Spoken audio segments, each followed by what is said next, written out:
All right, so here's the 1 minute chart. You can see that sell side liquidity pool here, I'm highlighting at 19,901.25. That is London's low overnight around 3 o'clock in the morning.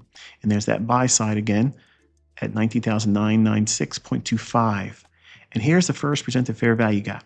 And I already highlighted it in orange, as I usually do, denoting that that is going to be treated as not a sell side imbalance, buy side inefficiency to go short end. Remember, last night's bias, bullish. And at 9:47, I think right about in here, I tweeted and said that we would see this very gap right there at 9:38, 1 minute candle. And I probably should have added that, anchoring it into this, but you can find it on X. It is what it is. But the draw on liquidity would be here, but not before treating that gap as an inversion fair value gap. But we had 10 o'clock news.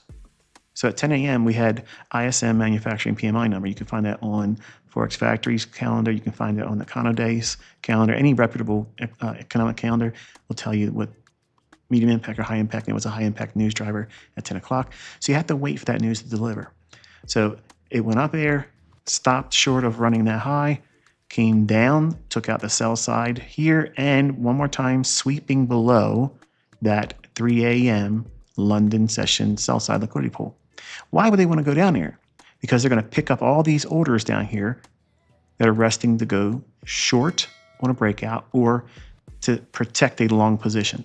So either way, sell side or sell stops, sell orders, pending orders to be a short seller, are resting below that level. So the algorithm drops down there to accumulate here, all through here, and then after 10 o'clock, it rallies higher and then goes above that 938 first presented fair value gap here. It trades above it, then comes back down in. It does not, notice this right here, it does not break that low. It comes right in here. Look at the body. So what is it doing? It's validating this as an inversion fair value gap after that news driver. So because that news driver was a volatility injection, we have to be careful because it's a Thursday before non-farm payroll. It could do all kinds of things and mess up, your analysis, your trade. It could hurt you. So that's why I tell you, if you're not a seasoned veteran in terms of what I teach and been around for a while or know how to trade and been trading for a long time, you probably shouldn't be trading on Thursday and Friday of non-farm payroll at all. But it comes down and validates it by not going into the lower half, or even in this case, consequent encroachment, and then rallies. That was to me confirmation that, okay, it validated it. So now I got to find an entry. Because if I think that it's going to trade up in the net volume imbalance, in best case scenario, what would the best case scenario be as an exit? If you're trying to get long using this inversion fair value gap down here, and you're aiming for the volume imbalance on the daily chart, which is shaded in that red area here. As you can see, March 27, 2025, daily volume imbalance. Okay, so just remember, look at the first portion of the video where I was showing you the daily chart with the lipstick on it. The best case scenario exit would be at the high of that volume imbalance, right? Wouldn't you agree? So aiming for an entry at the first presented fair value gap, which is going to become a inversion fair value gap, and then rally up to first pool of liquidity is this 19,996.25. So that's a low hanging fruit objective. Very, very easy. And 20, 30 handles obviously would be warranted as a first potential profit scaling out. And also in keeping with what did I give you this week as a challenge, mission possible. 30 handles in the morning, 20 handles in the afternoon. So because I got things to do, places to be, and people to see, and I'm going to have a 3-day weekend, I'm just going to just crush it today and just do what I'm showing you here. You will be able to see on X me closing the trade when it hits the limit order with what I'm about to show you. But my entry strategy, let me show you what that is, okay? Because you don't have to always get into the trade at the PD array that you're looking for. You're going to miss entry sometimes, folks. That's the reality of all this. You're not going to get your best entry every single time. You could be watching the chart, you could be dialed in, zero distractions, and you simply do not get in. What do you do in that case? Well, in my case, because I have 81 ways, and you can times that by 2, to get into something or out of something as a trade. I have a plethora of dandy little tools and techniques and concepts that I've authored that no one else can do as well in their hands as I'm doing with my hands, because it's my stuff. So I'm teaching it to you so that way you can grow, hopefully, an affinity for one or two of them at most in the beginning, and just try to grow from that. But let's take a look at what it is that I use to get into the trade. This candlestick right here, and I have an arrow below and above the candlestick I'm denoting. That candlestick's open down to its low. That is its discount wick. In other words, it's the wick below the candlestick. We call them shadows or tails, and anything above as a wick would be obviously the wick. Okay, so I'm denoting that midpoint or consequent encroachment of that lower portion of the candlestick that makes that wick or discount portion of the candlestick. That's this line right here, and I'm projecting it in the future. The next candle after that, you can see here, I'm denoting it with that arrow here and that arrow here. I'm doing the same thing here. That wick, I'm highlighting the midpoint. This is my gray pool, okay? You're not gonna know what that stuff is or even what this is unless you learned it from me, okay? There is absolutely no way you've heard that anywhere else, but it's my concept. It's codified, coded, and signed by good old ICT. Algorithmic gray pool, you extend that in the future, okay? And that is your portion of where you can get in. Now, I already know what you're thinking. Wow, that's really not anywhere close to the inversion fair value gap or first presented fair value gap. Isn't that chasing price? I'll get to that in a moment because I already know what you're thinking. But right now, I want you to take a look at the entry. Okay, here's the entry, and look real close right there. You'll see that that is me getting in at the low of the gray pool. Okay, and now I'm going to show you up here me getting out of the trade right there. There's a little caret symbol saying I'm getting out at the high of the volume bounce in the daily chart.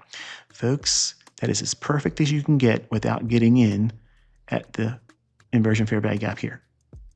You're not going to see anybody else do it like that, and you're never going to see anybody else do it like that, because I have things that are going to help me be light years beyond everybody else out there, but I could still be your good old friendly neighborhood mentor and teach you lots of things that will help you get into trades like this. But your experience level may not give it to you right away, and it'll frustrate you trying to trade with this measure of precision. You don't need to be this perfect. You don't need to be this precise to make money or consistently find trading setups or make money drawing out a monthly income. You're going to take losing trades. You're going to do it wrong. And when you see things like this is me just basically putting a cherry on top this week because, well, let's just put it this way. I really enjoy doing this, okay? And unfortunately, this is the part that makes it sound like I'm narcissistic, arrogant, whatever. And that's not what I'm trying to do here. I'm trying to be somewhat entertaining with folks that have a sense of humor. Also, to kind of like rib those individuals that don't think I know how to trade or don't think I know what I'm doing. And because I'm calling it in advance the day before. And at 9:47 today in here, I told you that this is going to be used as an inversion fair value gap to go up to here. And last night's analysis said it's going to go up to here and here. Okay? But take it one step further, ICT, the consequent encroachment of March 27th daily candlesticks wick, the premium wick. That's what this level is here. So while I was watching it today, this could have delivered or fell short of it. And if I was looking for that to exit, I would have been probably disappointed. But in this case, you can't get better than that. The high, the volume imbalance, and be content with that. And just watch it go to another level that I expected. Anyway, whether I mentioned it last night or not, it doesn't make a difference. You did know about this portion here. But now, once it trades at that level, I'm done for the week. I'm not interested in doing anything else. So in keeping with what I taught in the last Saturday's X space, when we move away from the first presented fair value gap, because it's doing two things here, acting as a inversion fair value gap, which I told you it was going to act as way back here. Okay, so before it delivered it, and you can see on X, ask your friends and neighbors if I ever delete or edit anything on X, because I don't. It goes down through it for the purposes of upsetting the liquidity that's resting below London's low and this low that formed. And then they rally it back up into the inversion fair value gap candidate. But does it offer that validation? Nope, it goes in there, goes right back out. You have to wait. You got to wait. And the market goes below that once more and then rallies above it trades back down into it, and then runs away. That's validating it. That is verifying that that is absolutely what I said is going to be at 9:47 a.m. Eastern Standard Time. It was going to deliver this way. Now I have to find another way of getting in. Now, let's say you didn't want to use the gray pool. Maybe you don't understand it. Maybe you don't want to touch it. It's complicated. It's complex. You're making it difficult, ICT. Okay. Well, I'm teaching technical science. If you want to do simple stuff, you can do my immediate rebalance, which is this candlestick's high. It rallies through it here, and then the next candle opens, trades right back down to that candle's high. That's an immediate rebalance. And the next candle or the next candle after that, price will start running. That's the rules. If you're in my mentorship, if you watch my mentorship content, that you can see right on YouTube for free. Okay, I uploaded everything. It's all in different playlists. Just go through the playlist, all the videos that's on there. It's absolutely my gift to you as a community in trading.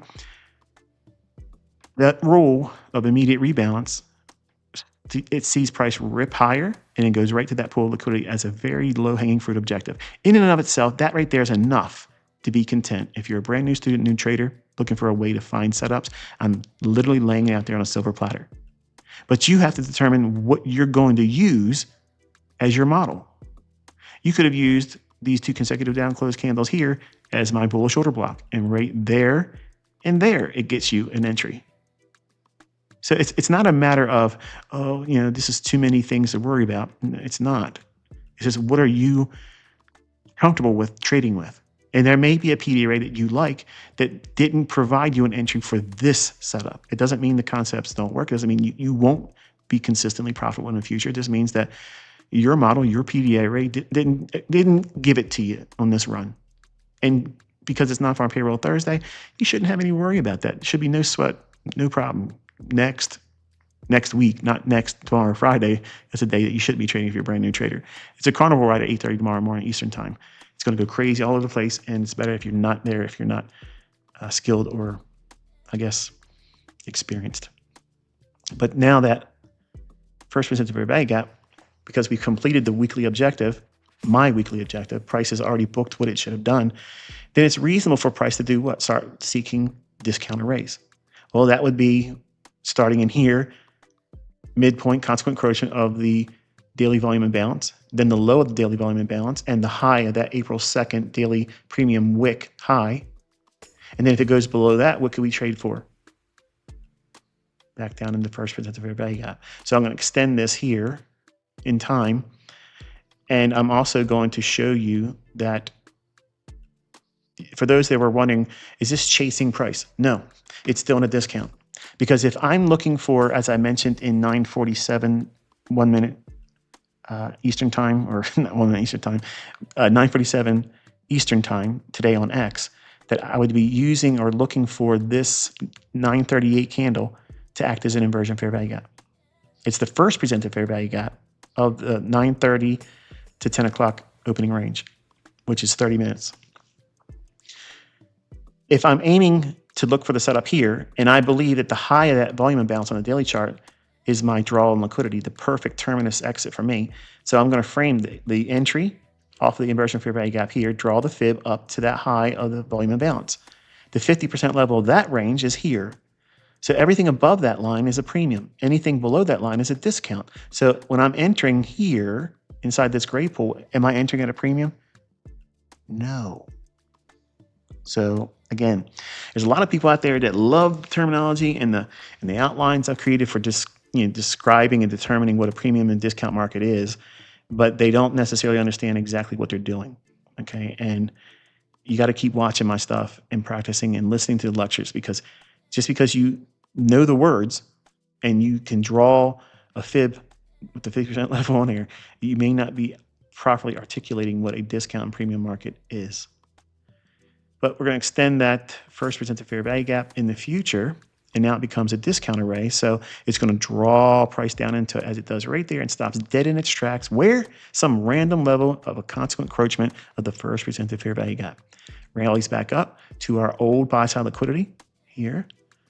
Remember, liquidity pools can act just like any other array.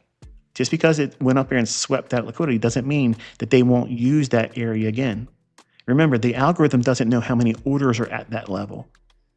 it's just going to go to that level to offer fair value to the marketplace, not for your purpose of entering a trade, but for smart money.